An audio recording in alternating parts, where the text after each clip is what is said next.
बोलो राजा रामचंद्र की, बोलो श्री कृष्ण भगवान की।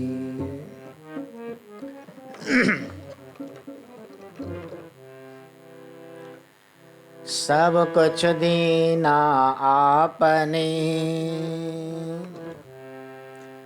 भेंट धरूं क्या नाथ। नमस्कार की भेंट लो, जोड़ू में दोनों हाथ। नमस्कार की भेंट लो, जोड़ू में दोनों हाथ। जागी अरदास हमारी, जी पिंड सब तेरा, कह नानक सब तेरी वड्याई, कोई नाम न जाने मेरा। कह नानक सब तेरी वड्याई, कोई नाम न जाने मेरा। श्री कृष्ण गोविंद हरे मुरारी, हे नाथ नारायण वासुदेवा। श्री कृष्ण गोविंद हरे मुरारी, हे नाथ नारायण वासुदेवा। श्री कृष्ण गोविंद हरे मुरारी, हे नाथ नारायण वासुदेवा। श्री कृष्ण गोविंद हरे मुरारी, हे नाथ नारायण वासुदेवा। हे नाथ नारायण वासुदेवा, हे नाथ नारायण वासुदेवा। हे नाथ नारायण वासुदेवा। हे नाथ नारायण वासुदेवा। हे नाथ नारायण वासुदेवा। हे नाथ नारायण वासुदेवा। हे नाथ नारायण वासुदेवा, हे नाथ नारायण वासुदेवा। श्री कृष्ण गोविंद हरे मुरारी, हे नाथ नारायण वासुदेवा। श्री कृष्ण गोविंद हरे मुरारी, हे नाथ नारायण वासुदेवा। हे नाथ नारायण वासुदेवा। हे नाथ नारायण वासुदेवा। राम जी की जय जय, श्याम जी की जय जय, राम जी की जय जय। राम जी की जय जय। बिरज बिहारी नंद लाल की जय जय, बिरज बिहारी नंद लाल की। हे नाथ नारायण वासुदेवा, हे नाथ नारायण वासुदेवा। हे नाथ नारायण वासुदेवा। हे नाथ नारायण वासुदेवा। श्री कृष्ण गोविंद हरे मुरारी, हे नाथ नारायण वासुदेवा। गोविंद हरे मुरारी, हे नाथ हे नाथ नारायण वासुदेवा, हे नाथ नारायण। बोलो श्री राधा कृष्ण भगवान। ओम पूर्णमदं पूर्णात् पूर्णमुदच्यते, पूर्णस्य पूर्णमादाय पूर्णमेवावशिष्यते। ओम शांति शांति शांति।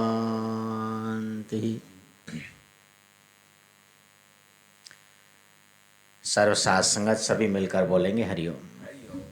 यह सायंकालीन समय भगवत नाम चिंतन सत्संग की वेला है।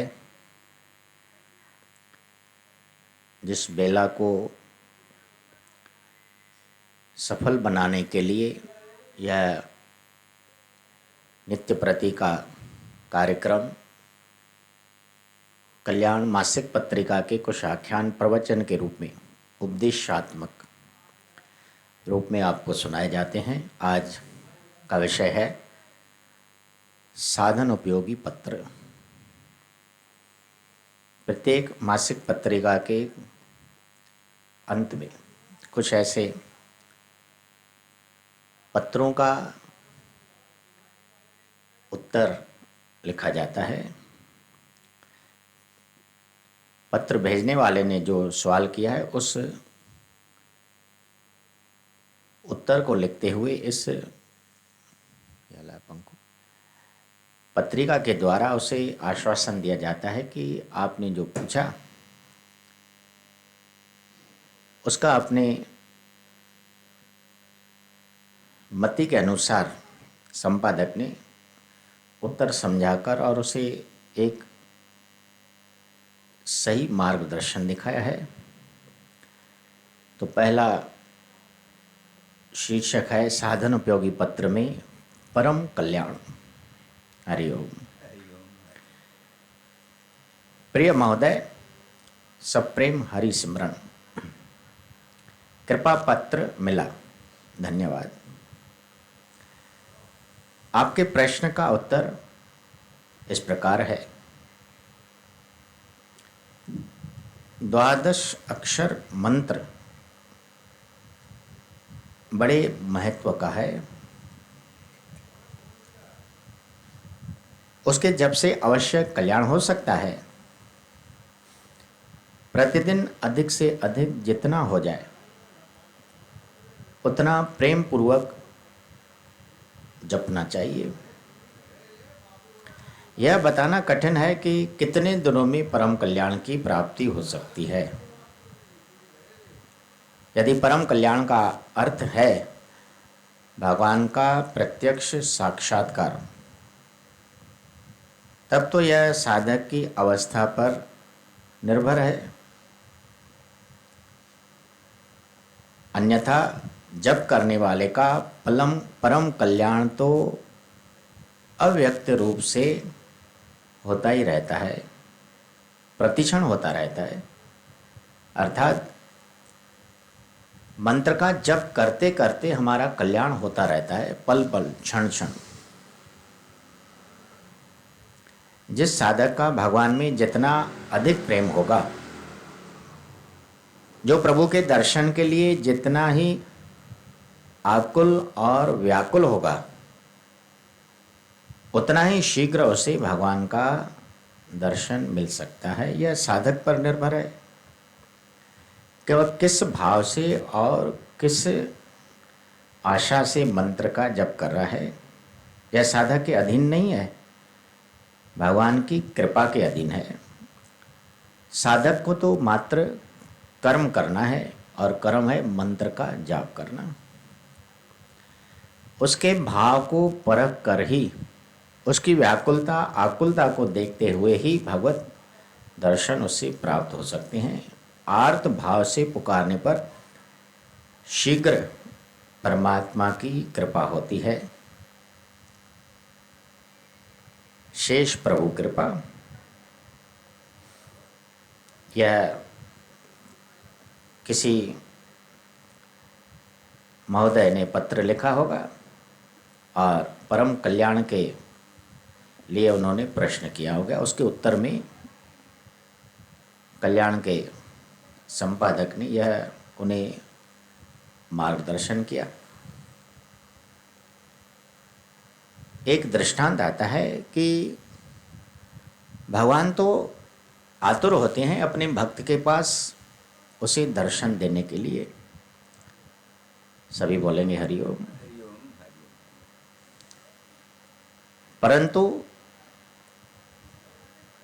भक्त की अपनी ही आलस्यता और भाव में पूर्णता न होने की वजह से भगवान वहाँ पहुँच ही नहीं पाते हैं। यह साधक का अपना कर्तव्य है कि वह ऐसे भाव और ऐसी व्याकुलता से, आकुलता से भगवान का स्मरण किया करे, उसे पुकार करे, तो भगवान जल्द ही उसके पास आ जाते हैं। निस्वार्थ भाव से, पूर्ण भाव होना चाहिए, प्रेम होना चाहिए, श्रद्धा। एक संत किसी पीपल के वृक्ष के नीचे बैठे भगवान का सिमरन किया करते थे। हरिओम।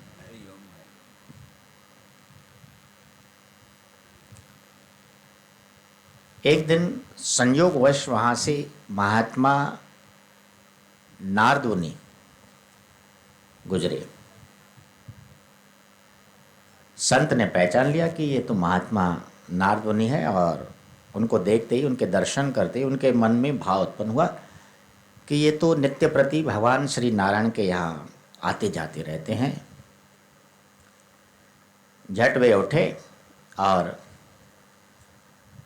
दौड़ते हुए आए, महात्मा नारद मुनि के चरणों में नतमस्तक हो प्रणाम किया। बोलो श्री नारद भगवान। हाथ जोड़कर प्रार्थना की, महाराज मेरा एक संदेश आप क्षीर सागर में भगवान नारायण जी के पास पहुंचा दीजिए। आप नित्य वहां जाते हैं, भगवान के दर्शन करते हैं,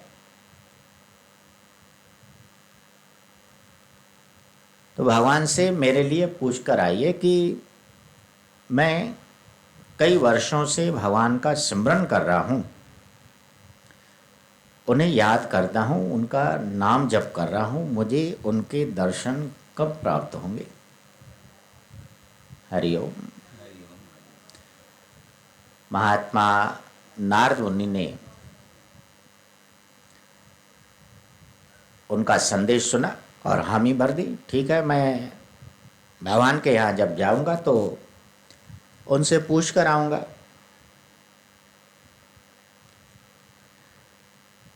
नारद मुनि वहाँ से होते हुए क्षीर सागर भगवान श्री नारायण के दर्शन करने के लिए वहाँ पहुँच गए। बोलो श्री नारायण भगवान।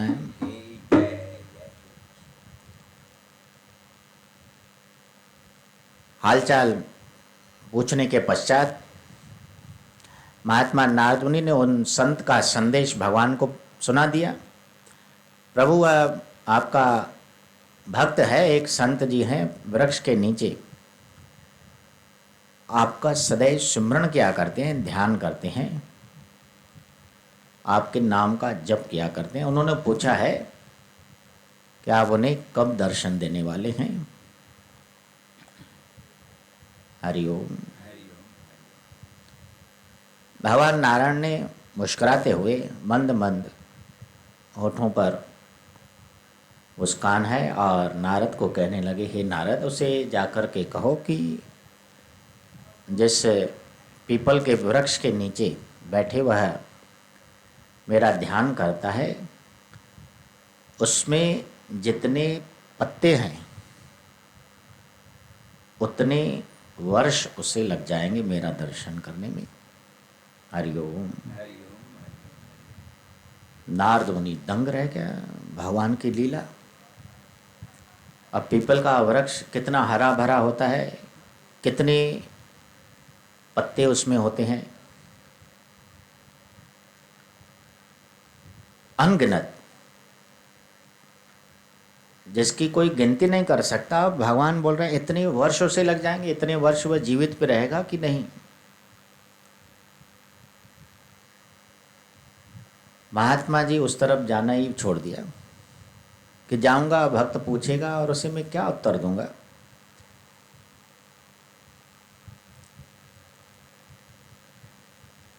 यह उत्तर सुनकर वह हताश न हो जाए। इतने वर्ष, हरिओम। प्राय ऐसा होता है संसार में, भौतिक वस्तुओं के बीच रहते हुए मनुष्य का भाव सभी वस्तुओं को जल्द प्राप्त करने का बन जाता है। तो भगवत प्राप्ति भी वह इसी प्रकार समझता है। भगवत प्राप्ति तो उससे भी सुलभ है, भौतिक पदार्थों से भी सुलभ है, सरल है, परंतु उसमें एक भाव चाहिए, आकुलता चाहिए, व्याकुलता। हरिओम। कई दिन बीत गए। वहाँ संत महात्मा नारद मुनि की प्रतीक्षा करते रहे और इधर भगवान का स्मरण भी करते रहे कि भगवान का उत्तर मैं सुनूं। महात्मा नारद मुनि आएंगे कभी न कभी, तो मेरा संदेश उन्होंने पहुंचाया होगा भगवान के पास और मुझे पता लगे कि कितने वर्ष लग जाएंगे, कितना समय लग जाएगा। संयोगवश महात्मा नारद मुनि एक दिन भूले भटके उसी मार्ग पर निकल पड़े। जाना तो नहीं चाहते थे कि संत को यह उत्तर सुनाना पड़ेगा भगवान का। हरिओम। इसी वजह से उन्होंने उस तरफ जाना ही छोड़ दिया था। लेकिन देव योग है, भगवत लीला है, इच्छा है भगवान की। एक दिन उस तरफ निकल पड़े। दूर से ही संत ने देखा, ओहो, बड़े प्रसन्न हो गए कि महात्मा नारद मुनि जी आ रहे हैं। बोलो श्री नारद भगवान।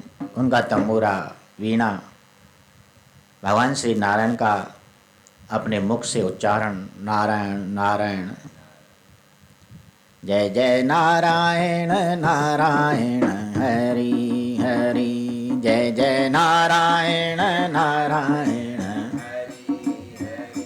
स्वामी नारायण नारायण हरि हरि।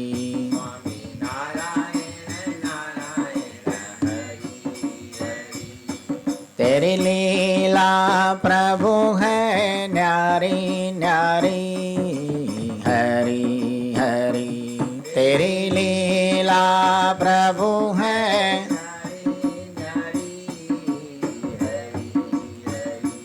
जय जय नारायण नारायण हरि हरि।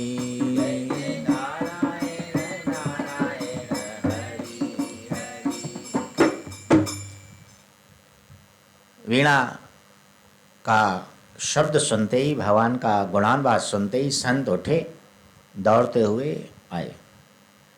महात्मा नारद मुनि ने देखा ये तो वही संत है, इस तरफ में किस तरह आ गया आज। टाल मटोल करने लगे, उधर उधर भागने लगे कि संत पूछ बैठेंगे। और आखिर वही हुआ, संत आ गए, चरणों में प्रणाम किया। महाराज, कई दिनों बाद आपका दर्शन हुआ है, मेरा संदेशा भगवान को सुनाया। भगवान ने क्या कहा? अब झूठ भी नहीं बोल सकते थे। हाँ महाराज, भगवान ने कहा है कि दर्शन हो जाएंगे आपको, आप लगे रहिए, सिमरन करते रहिए। हरिओम। फिर भी महाराज, मेरी आशा है, मेरी इच्छा है कि कितना समय लग जाएगा भगवान के दर्शन करने में, कब भगवान आएंगे मुझे दर्शन देने? कुछ तो भगवान ने बताया होगा। बोले हाँ, बताया तो है, दर्शन होगा। कब होगा? इस पीपल के वृक्ष में जितने पत्ते हैं उतने वर्ष लग जाएंगे। और यह कहते हुए नारद जी आगे बढ़ गए कि कहीं इसका रोना धोना न शुरू हो जाए, विश्वास न कम हो जाए भगवान में। क्योंकि अक्सर ऐसा होता है, इतने वर्ष।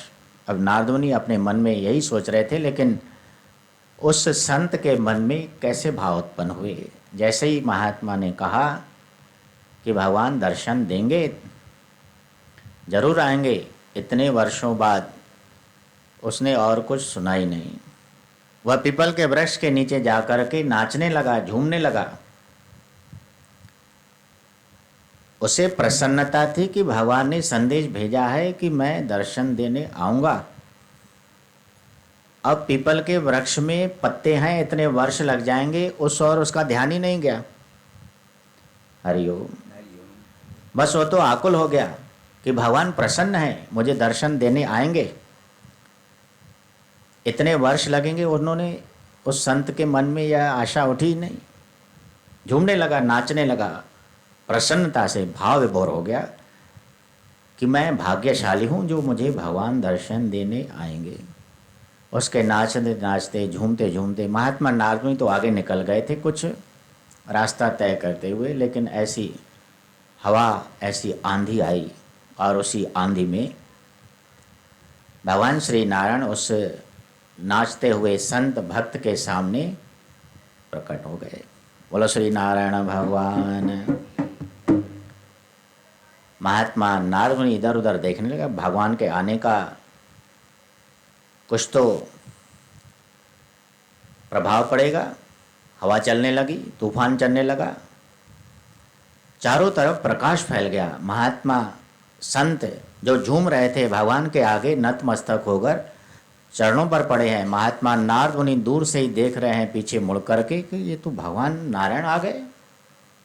अभी अभी तो मैंने संत को भगवान का संदेश सुनाया, उत्तर सुनाया कि इतनी वर्ष लग जाएंगे और भगवान तो अभी आ गए। हरिओम। महात्मा नारद मुनि रुष्ट हो गए, भगवान से क्रोध हो गए कि भगवान ने तो मुझे झूठा कर दिया, झूठा साबित कर दिया। मुझे कहते हैं कि इतने वर्ष लग जाएंगे जितने पत्ते हैं और अभी अभी प्रकट हो गए। क्रुद्ध होकर महात्मा नारद मुनि भगवान के निकट आ गए। हरिओम। और भगवान से रुष्ट होते हुए कहने लगे, प्रभु आपने तो मुझे झूठा साबित कर दिया। भगवान कहने लगे, नारद क्या हो गया, कैसे झूठे हो गए? प्रभु आपने तो इतना वर्ष बताए थे, इतने वर्ष बताए थे जितने पत्ते हैं, और आप तो अभी अभी प्रकट हो गए। भगवान कहने लगे, अभी अभी तुम्हारे सामने हवा चली, तूफान लगा। हाँ लगा तो था। ऊपर देखो वृक्ष में कितने पत्ते हैं। महात्मा जी ने ऊपर नज़र उठाकर जो देखा तो वृक्ष में एक भी पत्ता बाकी नहीं बचा था। बोलो श्री नारायण भगवान। ऐसी भगवान की लीला, ऐसा तूफान हवा लगी कि सब पत्ते उस वृक्ष के झड़ चुके थे, एक भी पत्ता नहीं बचा था। यह संत के भाव का प्रभाव है कि उसने बस दर्शन होने वाले हैं वही भर सुना। कितने वर्ष लग जाएंगे उसने इस बात को ध्यान ही नहीं दिया, उसका विचार ही छोड़ दिया। तो भगवान ने ऐसी लीला की कि उसी समय वह पत्ते झड़ गए और उसी समय भगवान ने आकर उसे दर्शन दिया। तो यह इस परम कल्याण के नामक जो साधक ने पूछा है कि जप करने से उसका महत्व कब प्रकट होगा, कब परम कल्याण की प्राप्ति होगी, तो यह तो भक्त की आकुलता और व्याकुलता है। चाहे तो अभी अभी भगवान उसके सामने प्रकट हो जाए, हरिओम, और चाहे तो वह सारी उम्र जप करता ही रहे। यह तो उसका भाव है, जैसा भावो ही विद्यते। दूसरा पत्र है जिसका शीर्षक है जगत का स्वरूप। हरिओम। प्रिय महोदय, सप्रेम हरि सिमरण। पत्र मिला, धन्यवाद। आप दुखी हैं, आपको जगत में अपमान मिल रहा है, आपके पास स्वस्थ तन नहीं और बुद्धि नहीं है, इसलिए सुख नहीं है, ऐसी आपकी धारणा है। हरिओम। यदि वस्तुतः आपकी ऐसी परिस्थिति है तो आपको प्रसन्न होना चाहिए। इसी अवस्था में मनुष्य जगत की ओर से मोह ममता हटाकर भगवान की ओर लगता और आगे बढ़ता है। भगवान जिस पर बड़ी दया करते हैं उसी के सामने ऐसी परिस्थिति लाकर रखते हैं। निश्चय ही भगवान आप पर कृपा दृष्टि डाल रहे हैं। आपको अपनी शरण में लेने को भगवान स्वयं उत्सुक हैं। अब आपका काम है कि इस परिस्थिति से आप लाभ उठाएं, उससे दुखी ना हो कि मेरा अपमान हो रहा है, मैं दुखी हूँ, मेरा तन स्वस्थ नहीं है, बुद्धि नहीं है। यह आपकी धारणा ठीक नहीं है। आप यह विचार करें कि भगवान ने मुझ पर कृपा की है, जो ऐसे मोह ममत्व से हटाने के लिए मेरी ऐसी परिस्थिति बनी है। अब उसका लाभ उठाएं आप। संसार के मनुष्य यहाँ दुख और अपमान पाकर भी इसी में रचे पचे रहते हैं, मोहग्रस्त होकर। समझ बूझ कर भी कि संसार से दुख प्राप्त हो रहा है, उसी में लगे रहते हैं, उसी में रमे रहते हैं। सौभाग्य की बात है कि आपको जगत के स्वरूप का वास्तविक अनुभव हुआ है। आप जगत के स्वरूप को पहचान पाए हैं। अब आप यह निश्चय करें कि दीनबंधु भगवान के सिवा कोई भी अपना नहीं है। यह जगत, यह शरीर अनित्य और दुख रूप है। अनित्यम सुखम लोकमिमं प्राप्य भजस्व माम। हरि ओम। इसे पाकर भगवान का भजन करो। भजन ही जीवन का सार है। महाभारत में माता कुंती का प्रसंग आता है कि जब जब भगवान उनके जीवन में प्रकट हुए, उनके दुखों को दूर करने के लिए कई तरह से पांचों पांडवों को और माता कुंती को अपने जीवन में कई कष्ट दुख झेलने पड़े,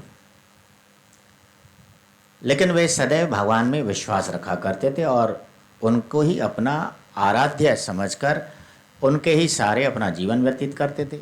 और हर दुख कष्ट में भगवान ने आकर उनकी रक्षा की है। लाख के महल में बचपन में, बाल्यावस्था में ही दुर्योधन ने उन्हें जलाना चाहा था। भगवान की लीला, विदुर ने वहाँ पहले ही गुफा बना ली थी, उससे वे बाहर निकल गए। भीम को जहर भेजकर उसे मारना चाहा था, भीम के जहर के लड्डू, उससे भी भगवान ने उनकी रक्षा कर ली। वनवास में 12 वर्ष उन्हें वनवास भोगना पड़ा, तब भी भगवान ने हर समय आकर उनकी सार रखी, सार लेते रहे और उनकी लाज रखी। वस्त्र हरण वक्त भी भगवान ने द्रौपदी की आकर वस्त्रों के रूप में आकर लज्जा रखी थी। बोलो श्री कृष्ण भगवान। युद्ध के समय में भी भगवान ने अर्जुन को भगवत गीता का उपदेश देकर और महाभारत की युद्ध में उसकी विजय करवाई। युधिष्ठिर को युद्ध के बाद मोह उत्पन्न हो गया, अज्ञान आ गया कि इन सबको मारकर मैं अभागी बन गया हूँ, अपराधी बना हूँ। तब भगवान ने उसे ज्ञान दिया, भीष्म पितामह के पास ले गए और यज्ञ का अनुष्ठान करवाया, राजसूय यज्ञ करवाया। हरिओम। और भगवत कृपा से ही उनका यज्ञ भी सफल हुआ। अब जीवन के हर घटना में भगवान ने आकर उनका साथ दिया और ऐसी स्थिति में भगवान को सदैव वो याद रखते रहे। अब भगवान माता कुंती से विदा ले रहे थे।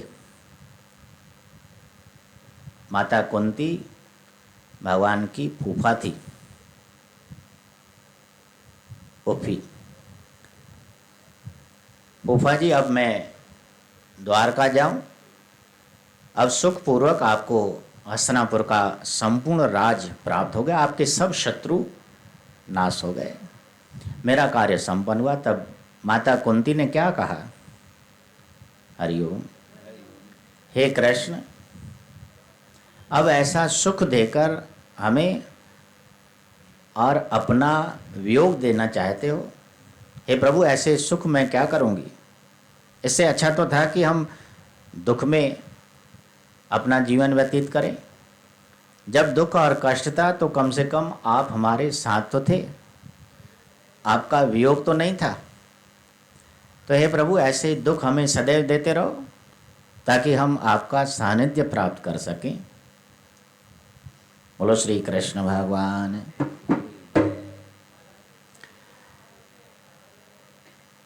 जीवन में यदि दुख कष्ट आता है तो यह भी भगवत कृपा समझकर और हमें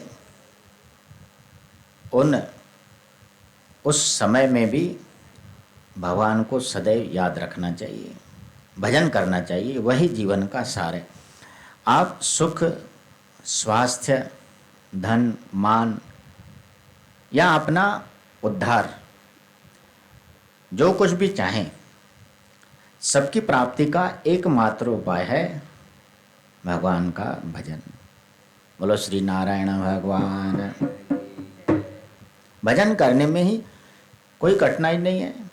अपना तन मन धन जो कुछ भी अपना कहा जाने वाला हो, सब कुछ मन से भगवान को अर्पण कर दें।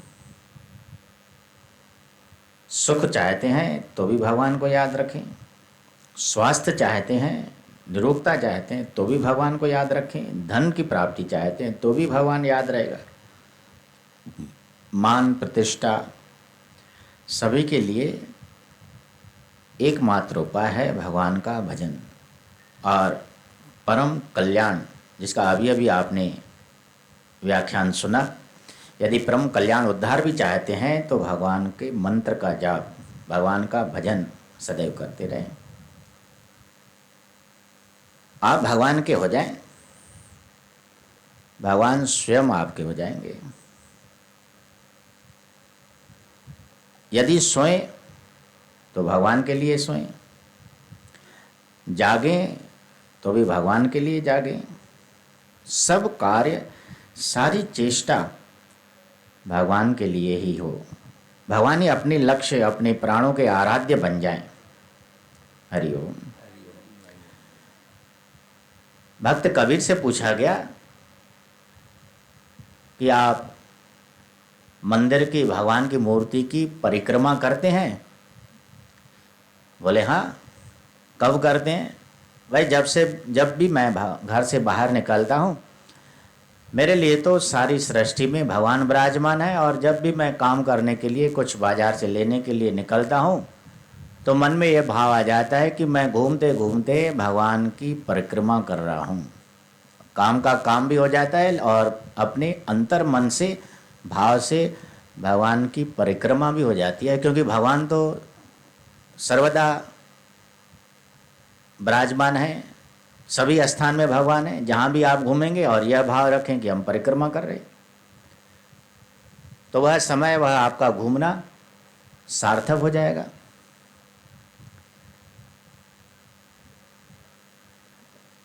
भाई, भगवान को प्रणाम करते हो? हाँ भाई, प्रणाम भी करते हैं। कब करते हैं? जब भी मैं सोता हूँ तो सोते हुए यह भाव आता है कि भगवान सामने खड़े हैं, विराजमान हैं, और मैं उन्हें दंडवत प्रणाम कर रहा हूँ। बोलो भक्त भगवान। तो हमारा सोना भी भगवान के लिए सार्थक हो जाएगा। सोते समय भी भगवान को याद रखें और उठते समय भी भगवान को याद रखें, तो जो भी समय हम सो रहे हैं वो हमारा सार्थक हो जाएगा। सोते समय, उठते समय, दोनों समय भगवान याद हैं, तो जितना भी समय हम सोए, नींद में रहे, वह हमारा भगवान के निमित्त हो जाएगा। ऐसी अवस्था में जो सुख मिलेगा उसकी कहीं तुलना नहीं हो सकती है। आप घर न छोड़ें, काम को न छोड़ें, केवल भगवान से नाता जोड़ लें। भगवत प्राप्ति के लिए घर छोड़ना आवश्यक नहीं है, काम छोड़ना नहीं चाहिए, काम करते रहें, मन से भगवान को याद रखें, भाव ऐसा रखें कि हम भगवान के लिए जो भी कार्य कर रहे हैं भगवान के लिए कर रहे हैं, उनके हो जाएं। सब कार्य भगवान का चिंतन करते हुए करें, बस आपका बेड़ा पार हो जाएगा। यही जगत का स्वरूप समझकर और हम भगवान के सामीप्य हो जाएं तो जल्द ही परमात्मा की कृपा हम पर हो सकती है। शेष प्रभु कृपा। यह दूसरा पत्र जगत के स्वरूप का, जिसका आपने व्याख्यान सुना। तीसरा पत्र है, किसी साधक ने कुछ प्रश्न पूछा है जिसका शीर्षक बन रहा है सेवा का रहस्य। हरिओम। अब उसके उत्तर में कैसा ज्ञान उपदेश इस पत्र के उत्तर में लिखा गया है, सो आपको कल सुनाया जाएगा। बोलो श्री श्याम सुंदर भगवान की, बोलो श्री कृष्ण भगवान की। श्री राम जय जय राम, श्री राम जय राम। बोलो श्री राम जय जय राम, श्री राम। श्री राम जय जय राम, श्री राम जय राम।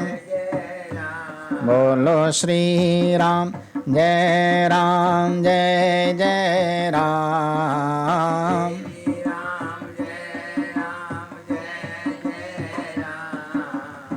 श्री राम जय जय राम, श्री राम।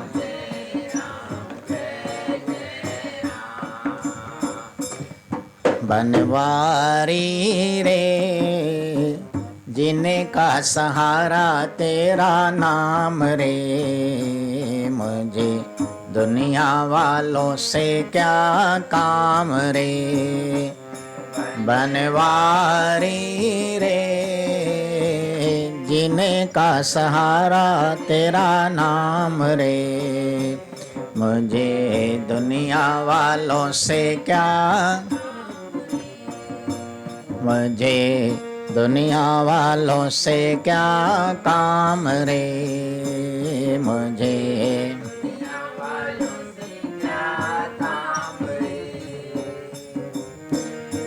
झूठी दुनिया झूठे बंधन, झूठी है ये माया। झूठी दुनिया झूठे बंधन, झूठी है ये माया।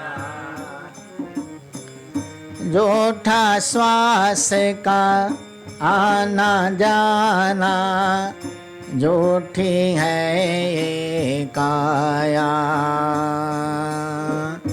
झूठा श्वास का आना जाना, झूठी है ये काया।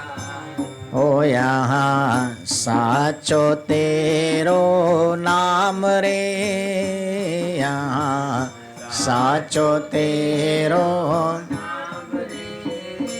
मुझे दुनिया वालों से क्या काम रे, मुझे दुनिया वालों से बनवारी रे जिनका सहारा तेरा नाम रे, मुझे दुनिया वालों से क्या काम रे। मुझे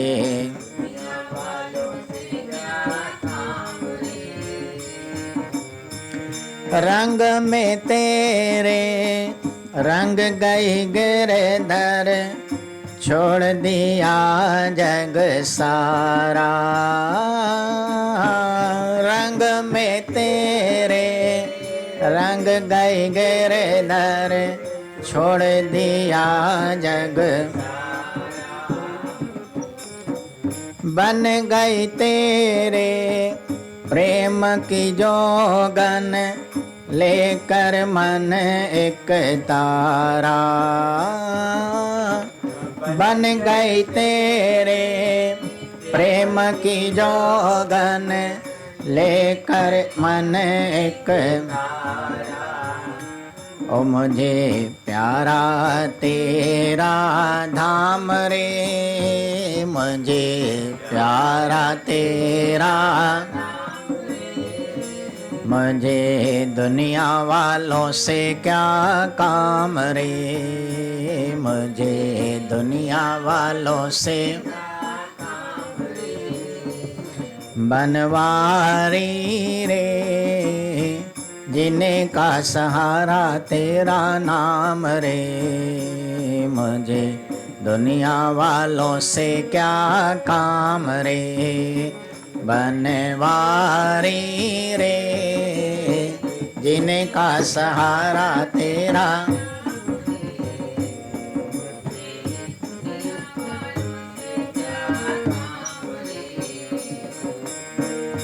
दर्शन तेरा जिस दिन पाऊं हर चिंता मिट जाए।